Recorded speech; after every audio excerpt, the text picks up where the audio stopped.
Alrighty guys, what is going on? This video has been a long time in the making. Shit, I probably spent about a month trying to get this video out here. A lot of technical difficulties here and there, GoPro, laptop, so forth. So oh fuck it, don't really have a topic for this video besides the fact that I'm back. So I guess I'll just explain why it's taking so long. So first of all, it's been about a year, I think, probably more than that, because all my videos say 1 year ago, so it's probably been a little more than a year. But I haven't been making videos since then.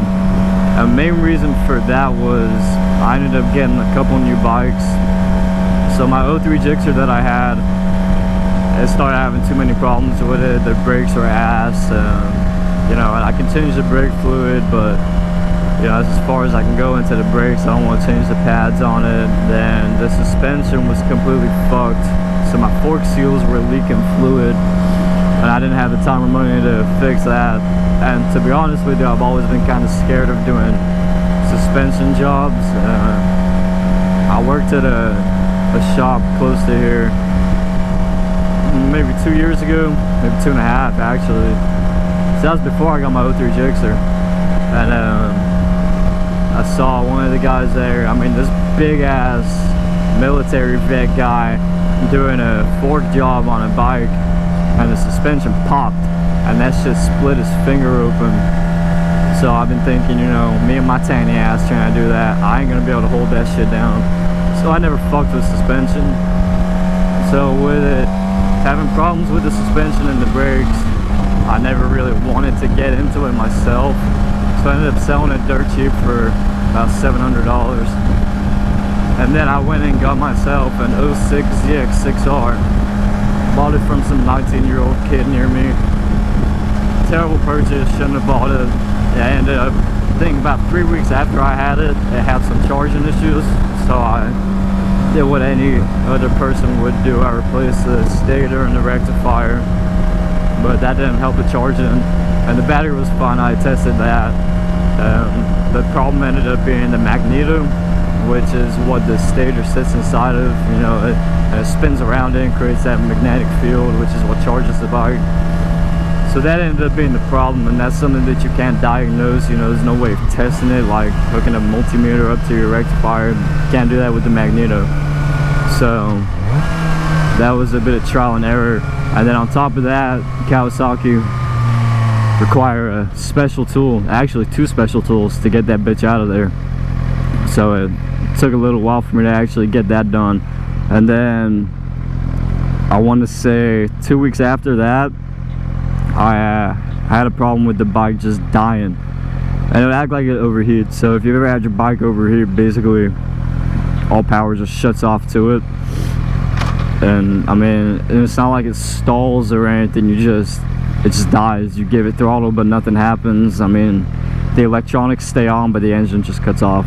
So I'd be on the freeway and it'd die maybe, I think it died about 10 times on my way home from my girl's college, and it had died 4 times maybe on the way there. So it got worse on the way back. So I brought it home, took it apart, tested the compression, found out that it had really low compression in cylinder 1, I believe. So cylinders 2 and 3 were about, I think, 130, and I think bikes need at least 150 for the cylinder to be working properly. And then cylinder 4 was up at 180. So cylinder 4 was good, 2 and 3 were mediocre, not enough for the bike to really die like it did, but then cylinder 1 was the problem.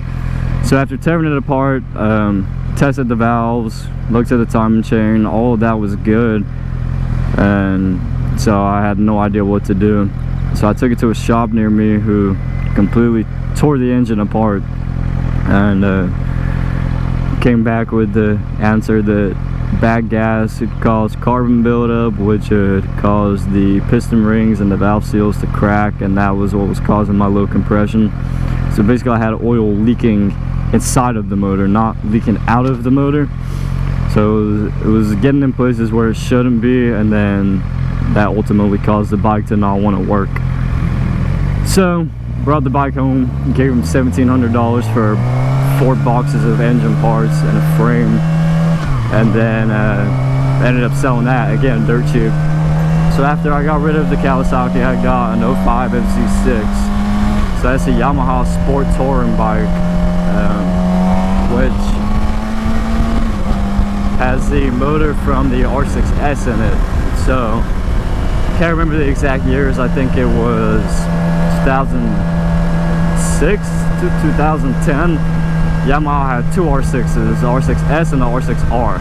So the R6S had a retuned motor for street riding, hence the S, and the R6R had that high RPM performance motor that we all know and love for racing, hence the R. So the R6S was more tuned for low RPM city cruising, and that's what the FZ6 was. So the FZ6 had the R6S motor and race handlebars, a comfy seat, you know, sitting up all nice and comfy. And it was a good bike. It was good for commuting to work and whatnot, and it got good gas mileage, but it wasn't the same as a sport bike. So I didn't have that bike for very long until I sold it to my coworker, and then I went and got this, which is a 2006 Gixxer 600. Oh Tig, why all your bikes so old? Well, I'm 21 and my insurance is $300 a month. If I went to 2010, it would be about $500 a month. I was gonna get a 2019 ZX6R, brand new, 0 miles, off the showroom floor. Could have afforded the payments, but the insurance was $750 a month. So I said, no, I don't want to be paying more for my insurance than I would for the bike. And I'm paying $214 a month for this, and then $300 for insurance. So I'm still paying more, but I mean, I can't really get around that. So, and I believe it's from having 1 speeding ticket. Back whenever I had my Ninja 250, which was my first bike, I got a speeding ticket for going, I was going 60 in a 40. So I got let off a little bit. The guy wrote me up for 54 in a 40. But it was literally the first time I'd ever been pulled over. I'd never had a warning or anything like that. Never had any other tickets, nothing. So, very first ticket, paid $150 fucking for it. And at the time, I didn't know that I could have just had it dismissed off of my record if I had gone to court. So, that was 2.5 years ago. And I believe tickets get scratched off your record after about 3 years. So, I've not got long to go until my insurance goes down. And then once I finish paying this off, then I can get a nicer bike, newer, less miles. I mean, shit, this thing's got 25,692 miles. Oh yeah, this bitch is getting on. Probably not gonna last much longer, but my goal is to make it last the 2 years that I'm financing it for. Hopefully no major motor damage happens. I keep up with my oil changes, checking the fluids, coolant, spark plugs, air filter, all that kind of shit. So regular maintenance, I'm good. I can keep the bike going for that, but I can't really help the bike when it comes to major repairs that might just, you know, might just happen. I came out to make a video. Mic didn't work, and at that time I had my Hero Session 5. Now I've got that fancy Hero. What's it, Hero 7? Yeah, the Hero 7 Black. So, got that 4K running, that hyper stabilization, whatever the fuck it's called. A whole bunch of shit that you really don't even need. So my mic wasn't working with my Hero Session 5. So I got a new mic. That mic didn't work. So I got on the phone with GoPro. They told me that it was probably my mic adapter, you know, that piece of shit $50 dongle that you gotta get just to record audio on these GoPros. So got a new one of those, and that fixed my issue, but GoPro had offered me $100 off the new Hero 7. So I said, you know what, I can't pass that up. So I got the Hero 7, and then I came out and recorded. Michael was giving me these weird popping sounds, sounded like Rice Krispies, going over like 35 miles per hour. So I got another mic. That mic was doing the same problem. Now finally I have another mic, and I came out and tested this one yesterday, and it sounds great. Going 94 miles per hour. It's got a little bit of wind noise, but I'm not going to be recording going that fast, so I ain't got to worry about that. So now hopefully everything works out. But with my luck, I'm gonna get home and realize that my mic's not even plugged in, or my GoPro's probably not even recording right now. So, oh well, fuck it. Whatever happens, happens.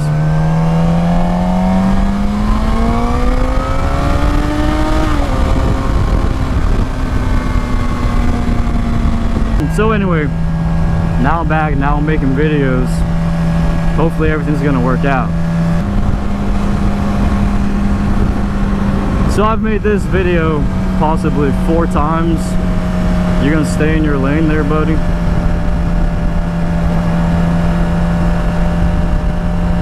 kind of scared me a little there.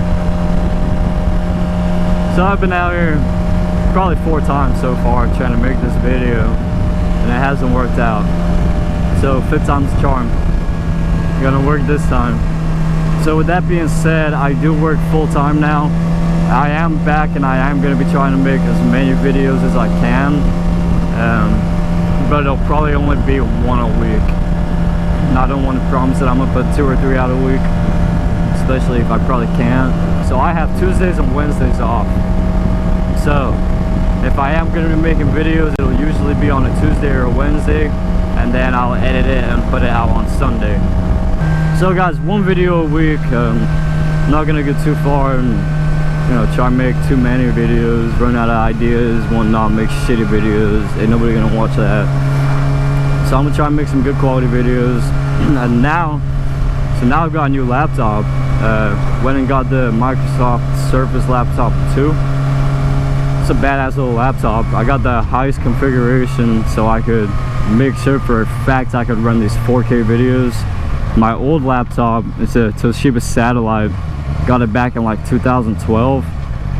So at the time it was a good laptop, but now it won't even run the 4K footage. So my previous videos I had to turn it down a little to 1080 with 30 FPS, and well, that's what I was running on my Hero 5 Sessions. So it felt kind of pointless having the Hero 7, so I ended up going to get a new laptop so I could use this to its full potential. I've been needing a new laptop for a while. Mine's had keyboard issues, like the space bar's ass. I think it got Coke or something spilt on it, so all the keys are sticky.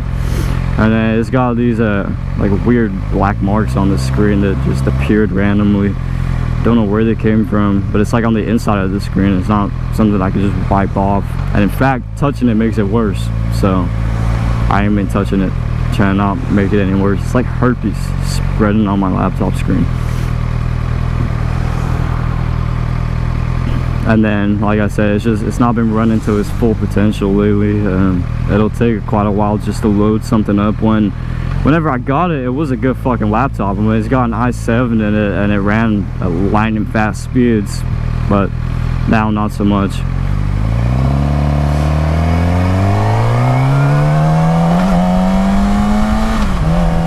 Hit a little bump right there.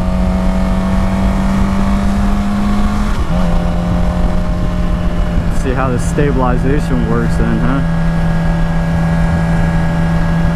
So now I've got a new laptop, I can edit videos a lot better. Hopefully put a lot more like effects in them, I guess. I don't know. I've got to get better at the whole video editing game. I've been watching YouTube tutorials, and I promise I will put out good videos. So guys, a short video today. I know I didn't really have anything to talk about. If you like the video, hit that like button, hit that subscribe button, stay tuned for more, and I'll see you guys next time. Peace.